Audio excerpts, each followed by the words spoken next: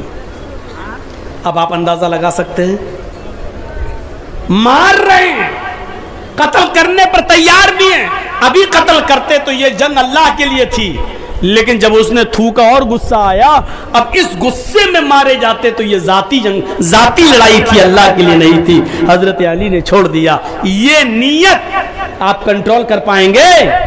آپ کنٹرول کر پائیں گے اپنے آپ کو؟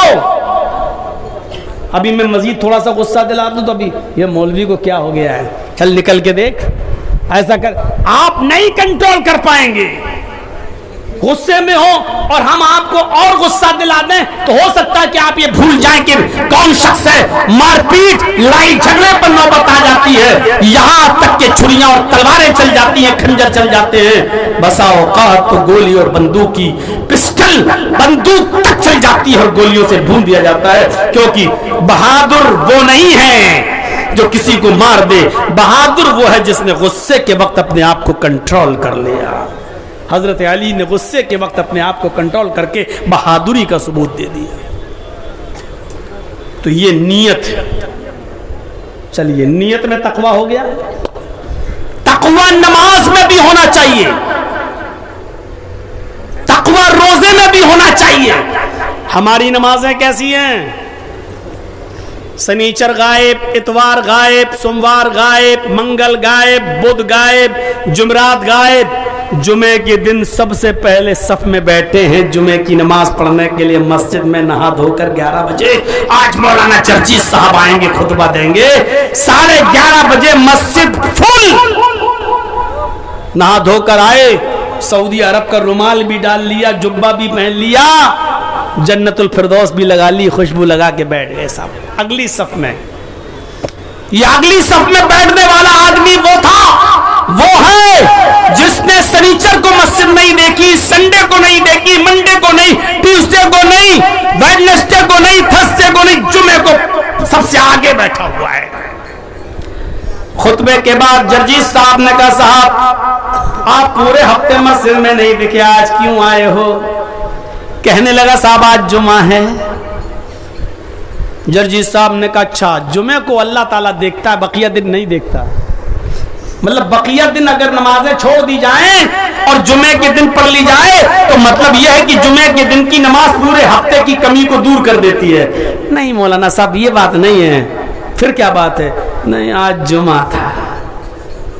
اچھا جمعہ تھا, مطلب یہ کہ اللہ تعالیٰ جمعے ہی کے دن اپنے بندے پر نظر رکھتا ہے, بقیہ دن چشم پوشی اختیار کر لیتا ہے.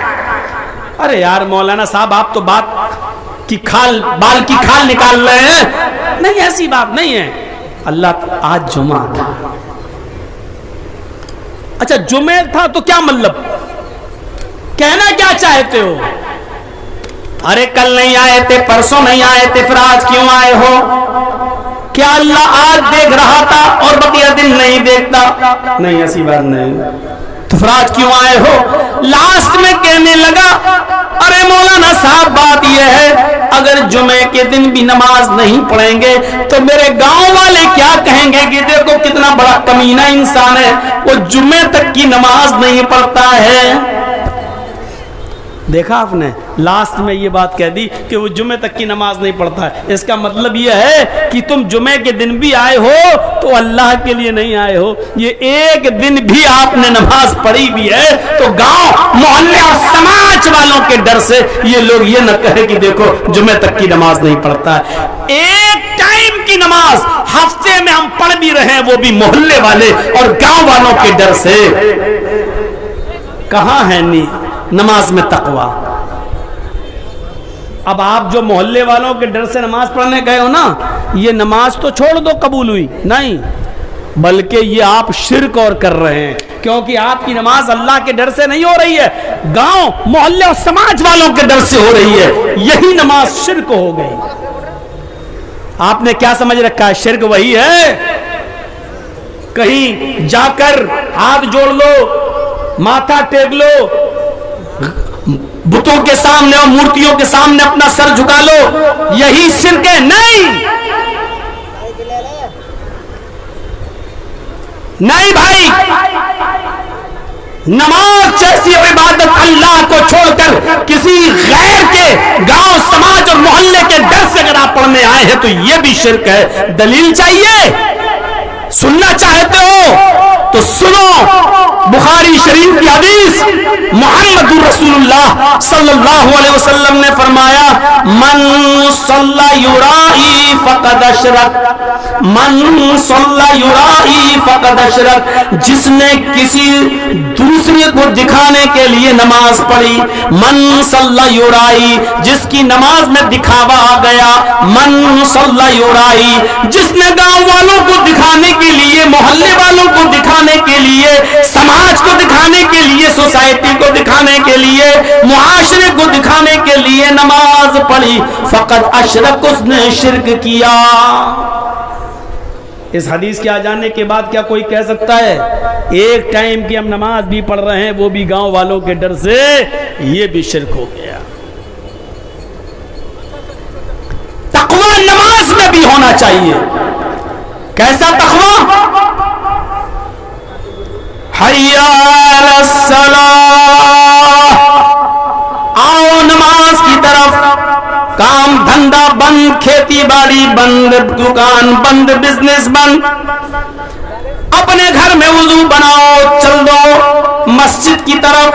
جتنے قدم تمہارے مسجد کی طرف بڑھیں گے، ہر ایک قدم پر اللہ ایک نیکی دے گا اور ہر ایک قدم پر ایک گناہ کو معاف کرے گا، ایک خطا مٹائے گا. مسجد کے اندر چلے جاؤ. یہ ہے اللہ کا ڈر کہ اذان کی آواز سنی فوراً مسجد کے اندر، اذان کی آواز سنی فوراً مسجد کے اندر. ادھر اذان کی آواز آتی ہے، ادھر سر کے اوپر کمبل ہے، بلینکٹ ہے. جنوری کی سخت سردیاں ہیں، جنوری کی سخت سردیاں ہیں اور ٹھٹر رہے ہیں، ہونٹوں سے ہونٹ ٹکرا رہے ہیں. ہمارے سر تک کھولنے کی ہمت نہیں پڑ رہی ہے. ایسے ہی میں ایک مؤذن مسجد کے اندر کھڑے ہو کر اذان کی آواز کلمات بلند کرتا ہے اور اس کی زبان سے جملے نکلتے ہیں، الصلاۃ خیر من النوم. اور گہری نیند میں سونے والے، بلینکٹ اوڑھ کر سونے والے، لحاف اوڑھ کر سونے والے، سردیوں کی ٹھنڈ رات میں گرم کپڑے پہنے پہنے سونے والے، نیند سے بہتر نماز ہے. اذان کی آواز تیرے کانوں میں چلی گئی ہے، اب تجھے اپنے گھر میں بھی نماز نہیں پڑھنی ہے، اب تجھے مسجد کی طرف آنا ہے. میرے بھائیوں غور کرو، اب تجھے اپنے اوپر سے کمبل ہٹانا ہے، بلینکٹ ہٹانا ہے، لحاف ہٹانا ہے. اگر تیرے پاس گرم پانی کا انتظام نہیں ہے، گیزر نہیں ہے، ہیٹر نہیں ہے، تو تجھے اللہ کی رضامندی کے لیے ٹھنڈے پانی سے وضو بنانا ہے اور پھر کوئی شال کپڑا گرم پہن کر سیدھے مسجد کی طرف آنا ہے. اب تو نے اذان کے کلمات سن لیے، تیرے کانوں میں اذان کی آواز پہنچ گئی، تو اپنے گھر پہ بھی نماز نہیں پڑھ سکتا ہے، تجھے مسجد میں آنا ہی ہے. کہ ایک صحابی نابینا اندھے لاٹھی ٹیک کر چلتے ہیں، عشاء کی نماز کے لیے اور فجر کی نماز کے لیے اجازت مانگنے آئے. اے اللہ کے نبی، راستہ پر خطر ہے، راستہ اندھیرے والا ہے. آج کل کی طرح ٹیوب لائٹیں نہیں ہیں، آج کل کی طرح لائٹوں کا زمانہ نہیں، قمقموں کا زمانہ نہیں. اے اللہ کے نبی، میری دونوں آنکھیں نہیں ہیں. اور نوجوانوں غور سے سنو، بزرگوں آپ بھی سنو کہ اللہ کے نبی سے اجازت لے رہے ہیں. اے اللہ کے نبی، میں دونوں آنکھوں سے اندھا ہوں. پہلا عذر، میں دونوں آنکھوں سے اندھا ہوں، پہلا عذر. دوسرا عذر یہ ہے کہ میں بڑھاپے کی دہلیز کو پہنچ چکا ہوں، بہت زیادہ بوڑھا ہو چکا ہوں، دوسرا عذر. تیسرا عذر یہ ہے کہ اے اللہ کے نبی، راستہ پر خطر ہے، میں لاٹھی لے کر ٹیک ٹیک کر چلتا ہوں اور راستہ بہت خراب ہے، میں اندھا ہوں، ادھر بھی گر سکتا ہوں، ادھر بھی گر سکتا ہوں، کہیں ٹھوکر بھی کھا سکتا ہوں، کچھ بھی ہو سکتا ہے. اے اللہ کے نبی، یہ میرے ساتھ مجبوری ہے. کیا میں فجر کی اور عشاء کی نماز کیا میں اپنے گھر پر پڑھ سکتا ہوں؟ کیا میں اپنے گھر پر فجر کی نماز ادا کر سکتا ہوں؟ امام کائنات کی جانب سے جواب ملتا ہے. ان پریشانیوں کو دیکھتے ہوئے، ان مجبوریوں کو دیکھتے ہوئے، ہاں تم فجر کی نماز اور عشاء کی نماز اپنے گھر پر ادا کر سکتے ہو. جب وہ جانے لگا، جب وہ لاٹھی لے کر جانے لگا، اللہ کے نبی نے کہا، سوال کرنے والا کہاں ہے؟ این السائل، سوال کرنے والا کہاں ہے؟ وہ آیا، اے اللہ کے نبی میں یہاں ہوں. آپ نے بلایا، ادھر آؤ، پھر سے اپنا سوال دہراؤ. اس نے کہا، اللہ کے نبی راستہ پر خطر ہے. اے اللہ کے نبی، میں بڑھاپے کو پہنچ چکا ہوں اور اے اللہ کے نبی، میں دونوں آنکھوں سے اندھا بھی ہوں. کیا میں فجر اور عشاء کی نماز گھر پر پڑھ سکتا ہوں؟ آپ نے فرمایا، کیا تم آذان کی آواز سنتے ہو؟ کیا بلال جب آذان دیتے ہیں وہ آذان کی آواز تمہارے کانوں پر جاتی ہے؟ فرمایا، ہاں. فجر کی عشاء کی آذان کی آواز میرے کانوں کانوں میں جاتی ہے، یعنی میں عشاء کی اور فجر کی اذان سنتا ہوں، میں سن لیتا ہوں، وہ میرے کانوں تک پہنچتی ہے۔ آپ نے فرمایا فَأَجِبْ، تب تمہیں مسجد کے اندر آنا ہی پڑے گا۔ اندھے کو اجازت نہیں، بینا چھوڑو، دونوں آنکھوں سے اندھے کو اجازت نہیں، بوڑھے کو اجازت نہیں، راستہ خراب ہے، لاٹھی ٹیک ٹیک کر چلتا ہے، اس کو بھی گھر میں نماز پڑھنے کی اجازت نہیں، اگر اذان کی آواز سنتا ہے تو اس کو مسجد میں جانا پڑے گا۔ میرے بھائیوں، یہ تقوی ہماری زندگی کے اندر آنا چاہیے کہ جب ہم سنیں الصلاۃ خیر من النوم، نیند سے بہتر نماز ہے، تو اپنی لحاف، اپنا بستر، اپنا بلینکٹ، اپنا کمبل ہٹا کر فوراً چل دینا چاہیے۔ ہے یہ تقوی ہمارے اندر؟ ایک ایک چیز بتاؤں گا، اگر اسی پہ پورا چل دوں گا تو ابھی پورا ٹائم یہی پر ختم ہو جائے گا۔ نماز میں تقوی۔